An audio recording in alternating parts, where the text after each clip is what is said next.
approach.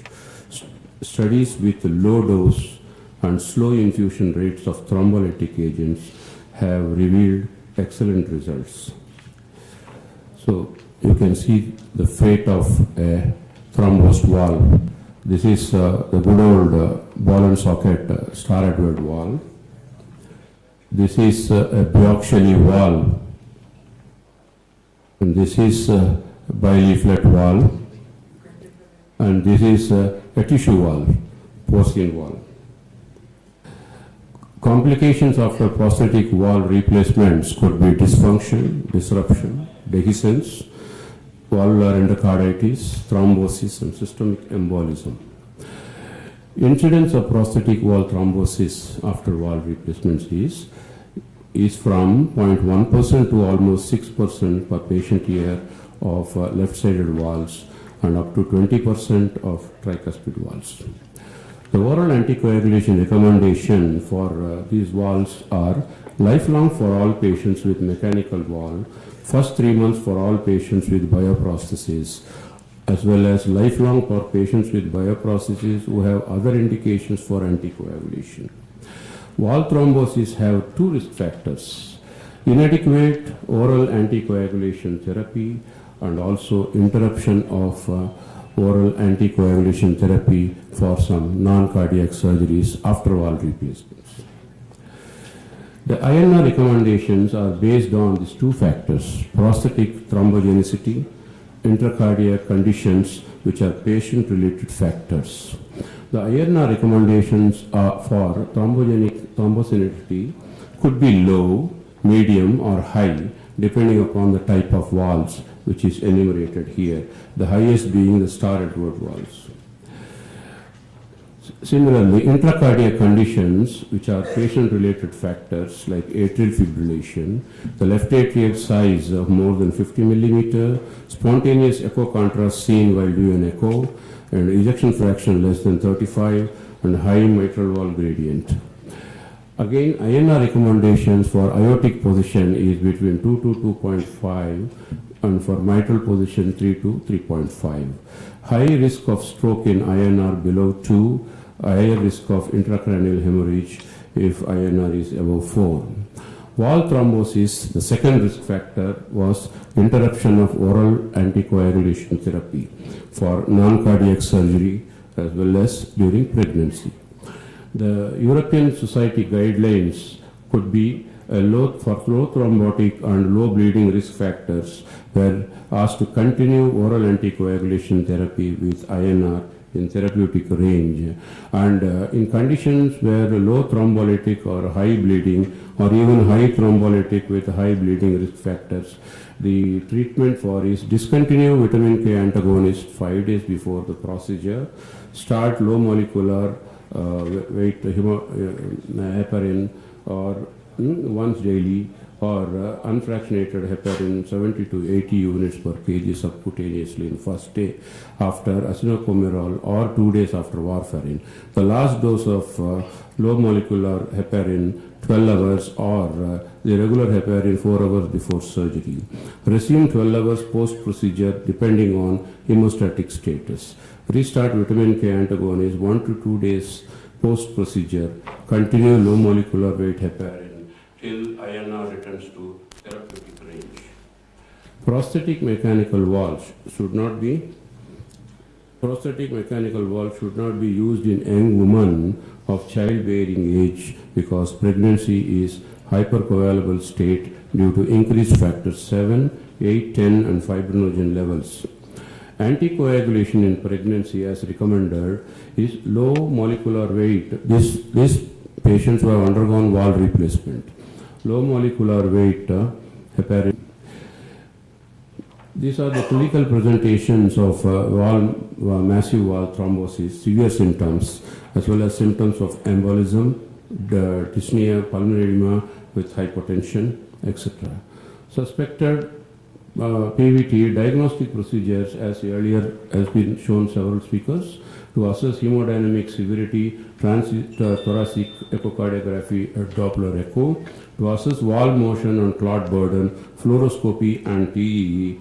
Of course, there is MDCT as well as 3D echo available. I'll put this one. Put this.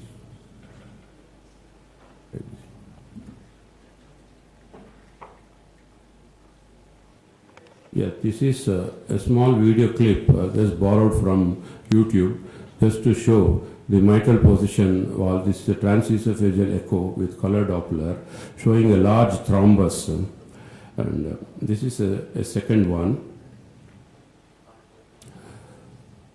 It is also a similar transesophageal echo showing a large thrombus, which either, if it is not treated as early as possible, it can embolize and cause, cerebrovascular accidents.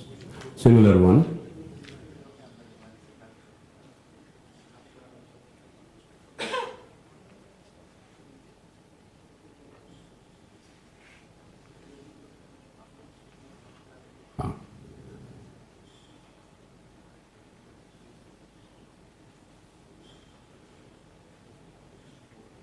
Let's stop this.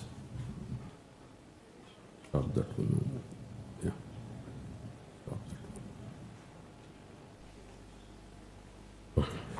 The echocardiographic signs of post-valvular thrombosis is reduced valve leaflet mobility, increased transprosthetic gradients, presence of thrombus, reduced prosthetic area, abnormal transprosthetic flow, central prosthetic regurgitation, size of the thrombus more than 0.8 centimeters is independent predictor of the outcome.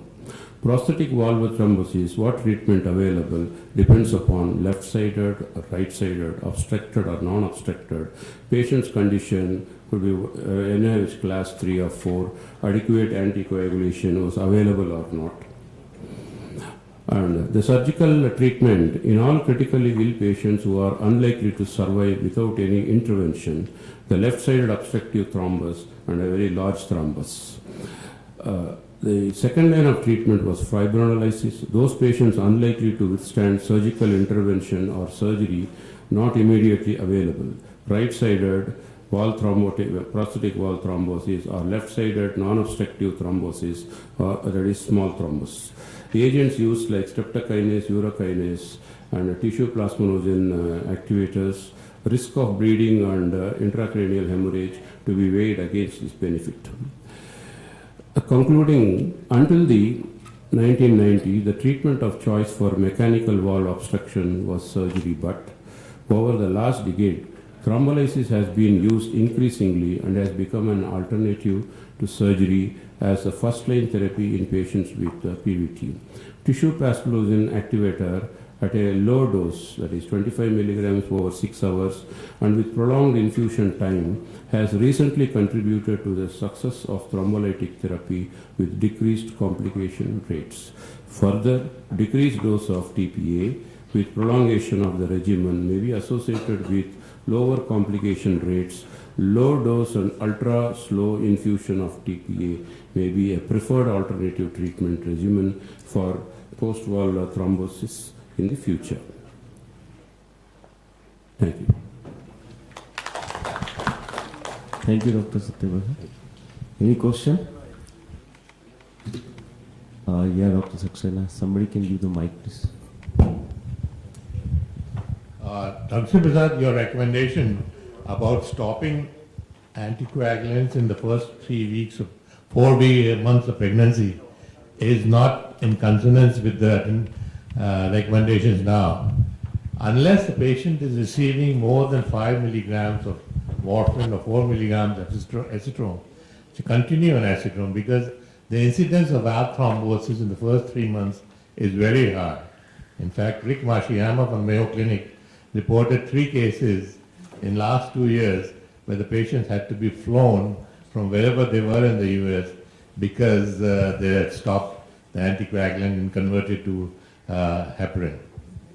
This is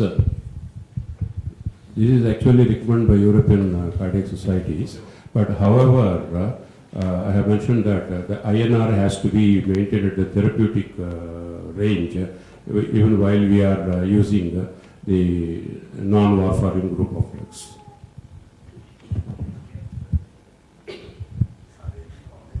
Just one comment actually. Many times there is a penis formation, and we are very happy with the thrombolysis results. So we have to be very cautious about this patient because they literally require surgery. The But then penis, they it takes its own time to form, and what I will say is, unlike the bileaflet valves, they say that star valve takes its own time. It will not get completely obstructed. It gives enough time for the patient to reach, even with an obstructed valve. What I am trying to say that these are the patients who are on regular anticoagulation with good INR, and sometimes because of the penis little fluctuation, they clot the valve. So even if the thrombolysis is successful, they eventually require surgery. So, I agree. Actually, unless the history is very short, because we've had 10 years of thrombolytic therapy, and we realize that only those patients benefit who have extremely short history of symptoms. Fresh thrombus. Yeah, fresh thrombus. It has to be very short. So we've gone from a phase of surgery on all patients who came with a thrombosed valve to a 10-year period where we tried thrombolysis, we burnt our finger on more than 9 occasions out of 10. And now we are back to the other end of pendulum, that if a patient comes to us with a thrombosed valve, now we just operate. Right. Yeah, most of the recommendations for an early period, when as the diagnostic tools have increased, you often screen the patient to feel there is a small thrombus, so we can try thrombolytic. Otherwise, when a large volume, large size thrombus is there, surgery is the only option.